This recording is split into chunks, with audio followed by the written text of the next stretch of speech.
Hey everybody, here we have in Mel Bay's book 2, the March Majestic. This one is in the key of F, and it's important for you to know about the modulation that occurs in the second line. So open your Mel Bay book to the March Majestic. In my copy, it's on page 10. This is an old book though. And we are not in the expanded edition, we're in the normal edition.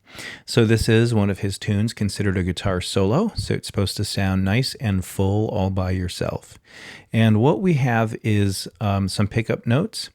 We're going to be playing that first line right in the key of F. Now that second line, you're going to notice just does a 3-chord substitution. So I just would point out to you that the first chord in the second line would be an A7, or actually just an A chord. And so very often in this old style of music, you'll see the 3 chord of your key, the A chord, substituted for the 1 to create a shift. I think it would be fair to call this a modulation. So in the first measure of line 2, you have an A chord, and then a really quick D minor chord, back to now in measure 2 an A7, followed by a D minor and an A chord. And then in measure 3 of that second line, we have a D minor, followed by an A7 and a D minor. And then finally, in the last measure of the second line, we play an A7 chord. Now, this is simply like a 1 chord to a 5 chord in D minor. I'll demonstrate. D minor, A7, D minor, A7. Seventh chords are called dominant chords, and in this case, D minor is the 1 chord in A7, D, E, F, G, A.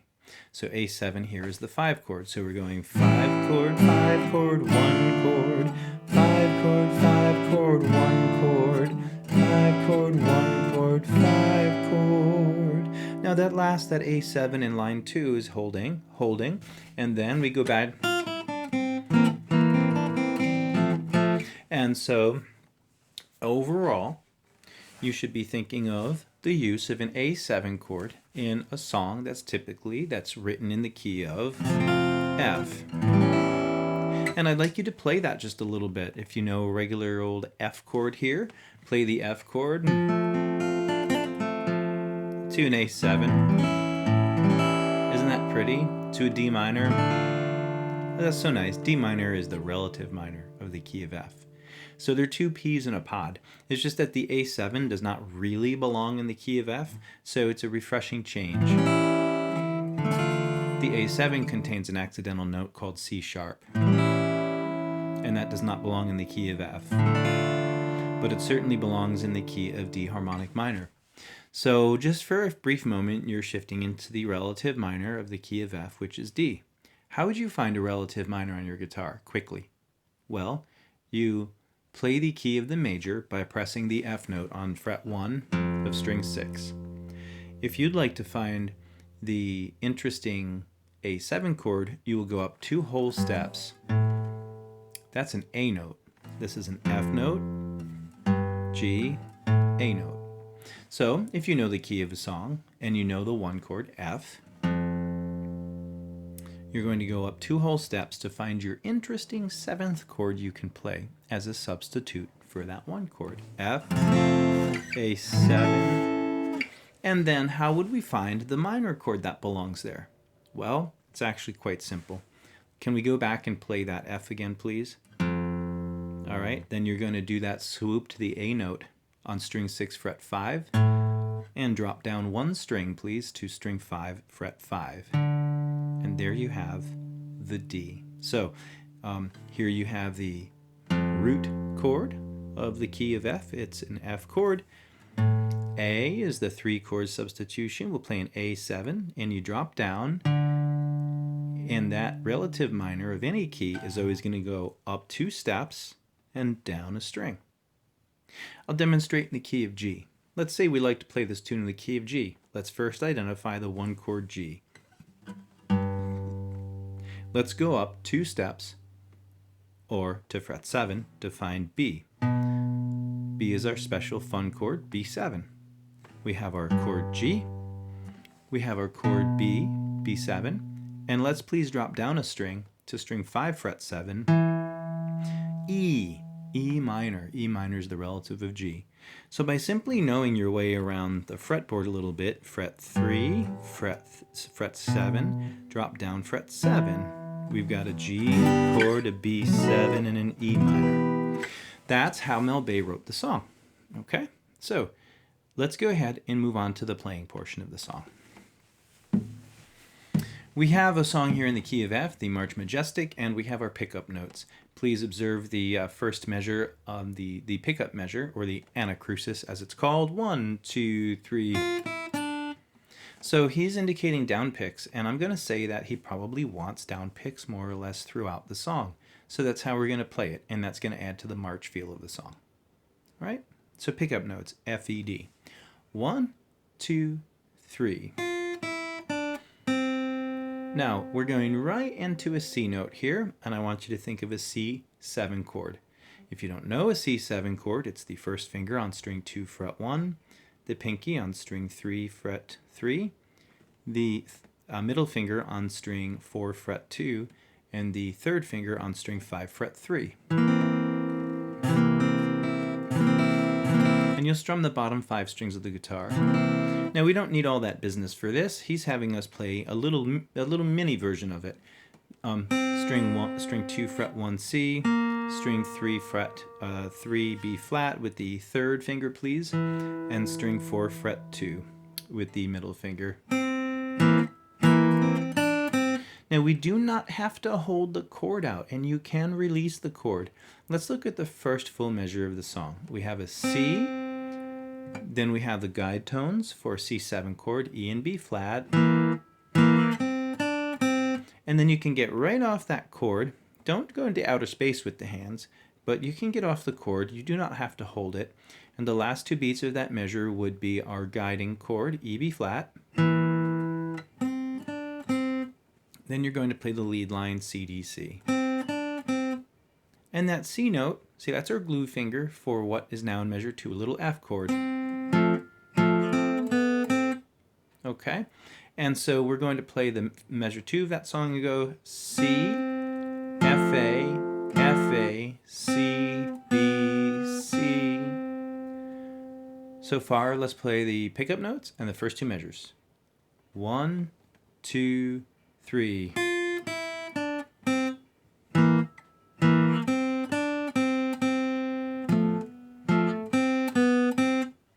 All right. So it's a C7 to an F. Now let's go back to the C7. And now we are going to be putting down the entire C7 chord. I think it's just easier, in this case, to play the C7 chord. Hold the C7 chord down as I instructed you earlier. And you're going to pick string 5, string 2, string 3, string 2 and 1. String 5, string 2, string 3, string 2 and 1. All downs.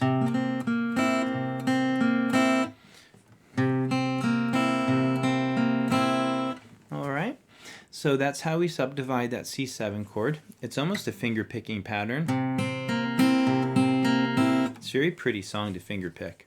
And we're going to look at ending 1. And ending 1 is going to put us into an F chord. Okay, please hold down an F chord for the first portion of the song, or the first portion of this first ending. Now the only note that really matters if you hold it out would be that string 4 fret 3. We have to hold that F note out for 2 beats. 1 and 2 and, or 1 and 2 and. Does it make sense to pick up the fingers off the F chord? It does not make sense to pick up the fingers off the F chord. So it makes more sense, and it doesn't hurt the harmony of the tune. Just hold down that F chord. Now for those of us with guitars that are a little bit of a challenge to play, this one's going to be tough. To play that miniature F chord or any bar chord in the first position is stressful. And if you have a guitar, where especially this time of year as things are starting to affect the guitar's neck, you may find that this chord is difficult to hold down. We've all struggled with the F chord, and yeah, I think it's just, I wish I had a secret to tell you about the F chord, but keep at it.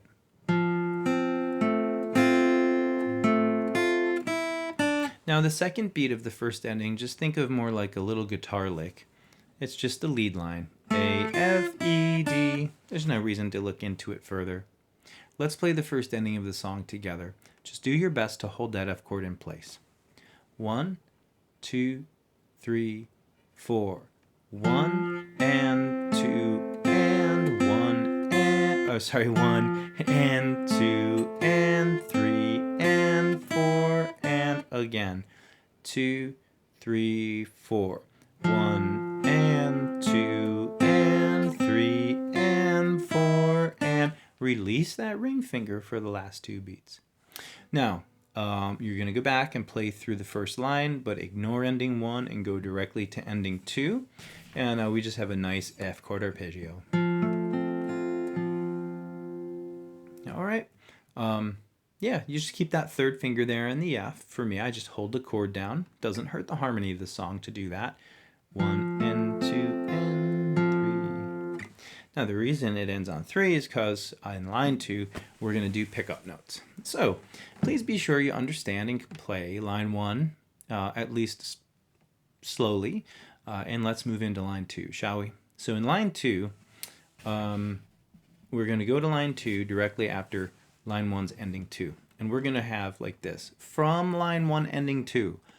1, 2, 3, 4. 1 and 2 and 3 and 4. And you got to be able to roll right into those pickup notes, okay? Now, here comes my favorite part of the tune. Beautiful. Sorry.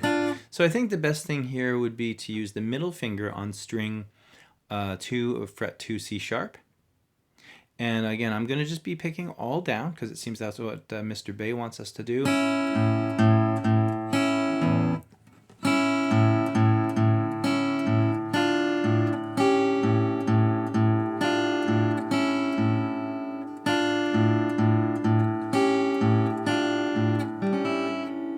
Well, this is tricky, and this is nice because it's going to teach you with a flat pick in the plectrum style how to find the distance among the various strings and hop over them. So let's go. You're going to play that 2-note chord, C sharp and E, and that's going to, now that we go and play the A open string 3 times, you can hear that A chord ringing out. Okay, then we're going to do it one more time. Now at this point, this is tough now. Bring in your 3rd and 1st finger. Alright, we've got a little nugget of a D minor chord here. You've got the C sharp from the A7 there on string 2, fret 2. You're going to cancel that out by bringing in the 3rd finger onto the D note of string 2, fret 3, and the 1st finger to the F note of string 1, fret 1. Now we're going to keep the A in the bass. It's a pedal bass, and we're going to keep it there because the A note does belong in the D minor chord. So there is an A in every D minor in the D minor chord spelling. The D minor chord spelling is D, F, A. So again, first full measure, second line. 1, 2, 3, 4.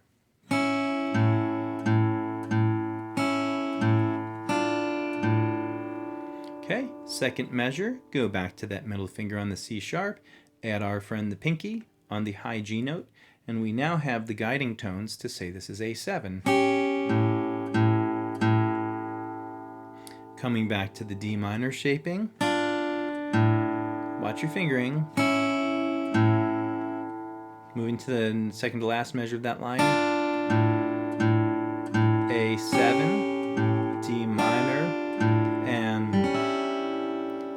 G string open, B string C sharp, E string open. So I want you to think of the chord names here. A, D minor, A7, D minor, A7, D minor, A7, D minor, A. Now at the end of that line, there's no repeat. It says D, S, F, and A.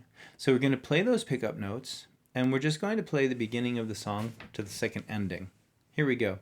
We're going to do a line 2, starting at the double bar line. We're going to complete line 2. We're going to use those pickup notes at the tail end of line 2. And we're going to go right into line 1, second ending, and finish. Ready? Line 2, right there, first beat after the double bar lines. 1, 2, 3, 4.